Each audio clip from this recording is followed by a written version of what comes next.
বৃদ্ধ হবে না, বৃদ্ধা হবে না, দাড়ি হবে না। জান্নাতীদের কোনো দাড়ি নেই। জান্নাতীদের দাড়ি নেই, তাহলে ওই প্র্যাকটিসটা এখন করো, এখন থেকেই দাড়ি ফালাই কি। এখন যারা দাড়ি কাটো আর ছাটো 24 ঘন্টার সেকেন্ডে সেকেন্ডে সেকেন্ডে সেকেন্ডে অল টাইম কবিরা গুনা, কবিরা গুনা, কবিরা গুনা, কবিরা গুনা, ঘুমায় থাকলেও গুনা, বাইতুল্লাহর গিলাফ দর্শ গুনা।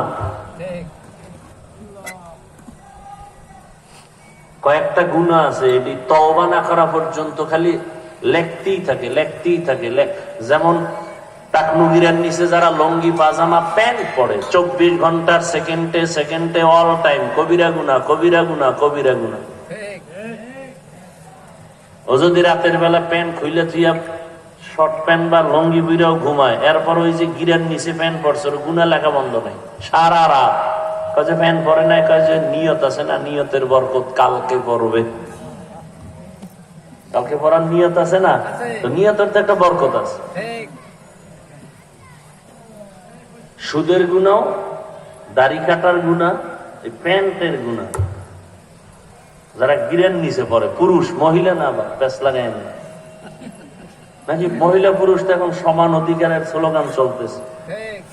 আর আমগো কিছু আলেমদের মধ্যে হাদিস মানি এইরকম স্লোগান দেনেওয়ালারা তো এরাও মোটামুটি চাইছে যে পুরুষ আর মহিলা কেন আলাদা নামাজ পড়বে, সিস্টেম সব একই হোক।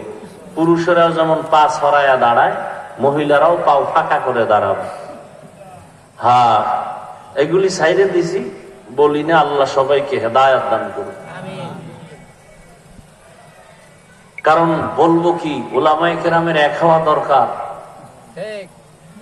না হয় বেতের বাড়ি খাইয়া এরপরে এক হইতে।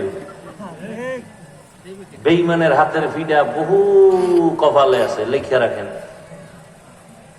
কারণ আল্লাহর আইন, মানুষ যখন মানুষের গোলাম হবে তখন আল্লাহ বেঈমানের হাতে ক্ষমতা দিবেন, দিয়া বলবে মুসলমানের এবিডা।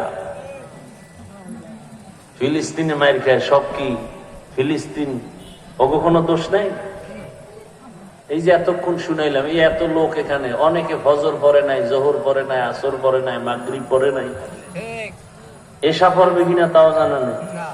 তা আল্লাহ এমনি শান্তি দিবে? এত ঠেকা আপনার কাছে আল্লাহ? এই মুসলমানি দিয়া সাহায্য আসবে? সুদখোরের তো আল্লাহ আসমানি সাহায্য করবেন না।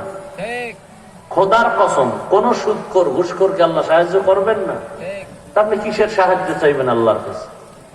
আপনার কপালে তো ফিডা, দুনিয়া তো মরার বড়। আপনি 24 ঘন্টা করেন